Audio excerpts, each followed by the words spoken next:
Well, as promised, we're going to talk about negative fractional exponents. So we just talked about how we would get a fractional exponent n over m as the nth root of a raised to the nth power, where n and m are positive integers, and m over n is in lowest terms. So if we got that situation, so a to the m over n is a real number, and a isn't 0, then a to the minus n over m is going to be 1 over a to the m over n. If a was 0, that'd be 1 over 0. It's not defined. So the negative exponent just stands for reciprocal. We just do what we usually do with a negative sign. So that'd be 1 over here, 9 to the minus 5 halves, 1 over 9 to the 5 halves. We did 9 to the 5 halves. We did? We did. It was the square root of 9 raised to the 5th power. Square root of 9 is 3, to the 5th power is 243, so we get 1 over 243. And then what about minus 9 to the minus 5 halves power? That's 1 over minus 9 to the 5 halves. Minus 9 to the 5 halves is the square root of minus 9 raised to the 5th power, but the square root of minus 9 is not a real number, so this is not a real number.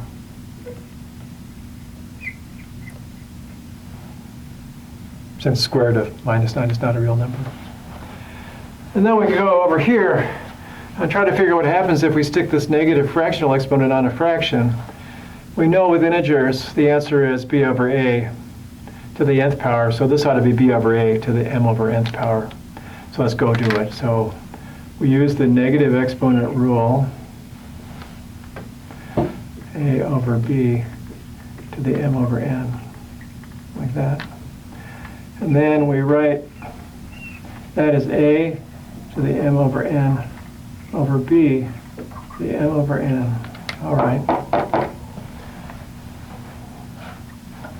Use that a over b to a power rule. And then we're going to simplify this by multiplying top and bottom by b to the m over n. So we get on top, we get b to the m over n. Downstairs I'm left with a to the m over n. And I'll rewrite that as b over a to the m over n. So that says if you have a fractional exponent that happens to be negative, and it's sitting on a fraction, we can invert the fraction and change the sign of the exponent. So the fraction, we take the reciprocal, and we change the sign of the exponent.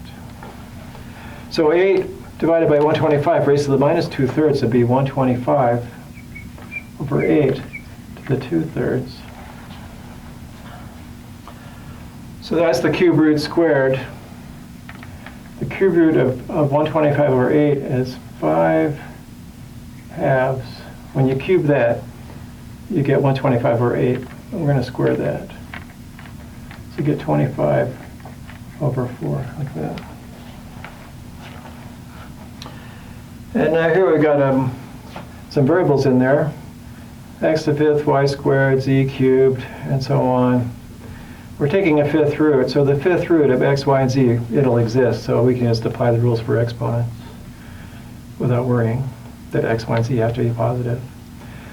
So that's a negative exponent, so we'll invert the fraction z cubed over x to the 5th, y squared to the 3/5.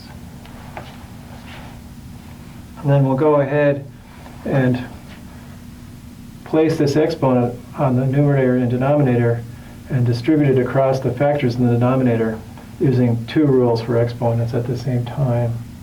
So we'll get z to the 9/5, that's 3/5 times 3. We get x to the 5th times 3/5, that's x cubed. And we 3/5 times y squared is 6/5. All right. We'll revisit those rules for exponents we just used there in a minute. What did we actually do there? So we were using, in that section, a over b to the n is a to the n over b to the n. And we're using ab to the n is a to the n, b to the n.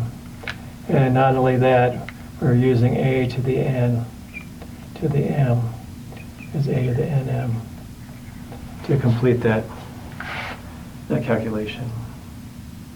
So we'll rewrite those down again in a minute. But that's what we were doing over here.